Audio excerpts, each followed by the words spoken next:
জুবাইর ইবনে মুহিম রাদিয়াল্লাহু তাআলা আনহু হইতে বর্ণিত, তিনি বলেন, এক মহিলা রাসূল সাল্লাল্লাহু আলাইহি সাল্লামের নিকটে এসে বললেন কোনো প্রসঙ্গে কথা। তিনি তাকে কিছু করার ব্যাপারে হুকুম দেন। সে বলল, আল্লাহ রাসূল সাল্লাল্লাহু আলাইহি সাল্লাম, আচ্ছা আমি যদি আবার এসে আপনাকে না পাই? তিনি বললেন, তুমি যদি আমাকে এসে না পাও তবে তুমি আবু বকরের কাছে এসো। হাদিসটি তিরমিজিতে 3676 এবং সহিহ বুখারী এবং সহিহ মুসলিমে হাদিসটি রয়েছে।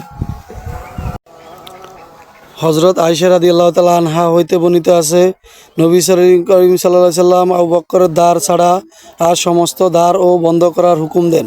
হাদিসটি তিরমিজিতে 3678 নম্বরে রয়েছে এবং সহিহ বুখারী এবং সহিহ মুসলিমে হাদিসটি রয়েছে। হযরত আয়েশা রাদিয়াল্লাহু তাআলা আনহা হইতে বর্ণিত আছে, তিনি বলেন, আবু বকর রাদিয়াল্লাহু তাআলা আনহু রাসূল সাল্লাল্লাহু আলাইহি সাল্লামের কাছে এসে হাজির হন। রাসূল সাল্লাল্লাহু আলাইহি সাল্লাম বলেন, আপনি জাহান্নামের আগুন হইতে মুক্তপ্রাপ্ত আল্লাহ তাআলার বান্দা আতিকুল্লাহ। সেদিন হইতে আতিক নামে ভূষিত হন আবু বকর সিদ্দিক।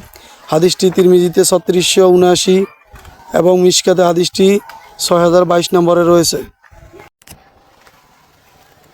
হযরত ওমর রাদিয়াল্লাহু তাআলা আনহু হইতে বর্ণিত আছে, রাসূল সাল্লাল্লাহু আলাইহি সাল্লাম বলেন, হে আল্লাহ, আবু জাহেল কিংবা ওমর ইবনে খাত্তাব রাদিয়াল্লাহু তাআলা আনহু দুইজনের মাঝে তোমার নিকট যে বেশি প্রিয়, তার মাধ্যমে তুমি ইসলামকে মজবুত ও মর্যাদা দান করো।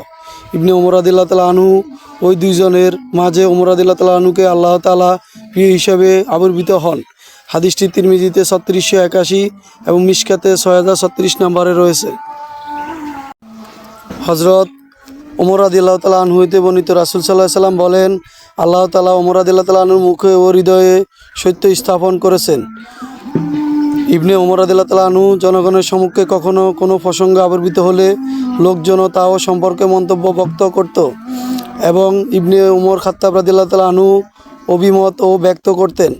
দেখা যেত ওমর রাদিয়াল্লাহু তাআলা আনহু অভিমত এর সমর্থন অনুযায়ী কোরআনে আয়াত অবতীর্ণ হয়েছে। হাদিসটি তিরমিজিতে 3682 নম্বর রয়েছে, ইবনে মাজাতে 108 নম্বরে রয়েছে।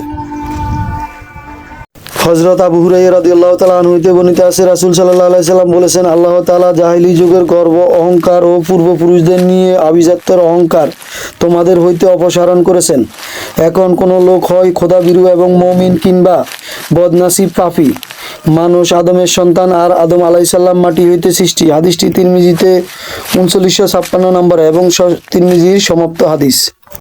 হযরত যায়েদ ইবনে সামিদ রাদিয়াল্লাহু তাআলা আনহু হইতে বর্ণিত আছে, তিনি বলেন, আমরা রাসূল সাল্লাল্লাহু আলাইহি সাল্লামের সম্মুখে উপস্থিত হয়ে চামড়ার উপর হইতে কোরআন সংকলন ও করেছিলাম। সেই সময় রাসূল সাল্লাল্লাহু আলাইহি সাল্লাম বললেন, সিরিয়ার জন্য মঙ্গল। আমরা বললাম, তা কেন ইয়া রাসূলুল্লাহ সাল্লাল্লাহু আলাইহি সাল্লাম? তিনি বললেন, কেননা দয়াময় রহমানের ফেরেশতাগণ তার উপর নিজেদের ডানা ও বিস্তার করে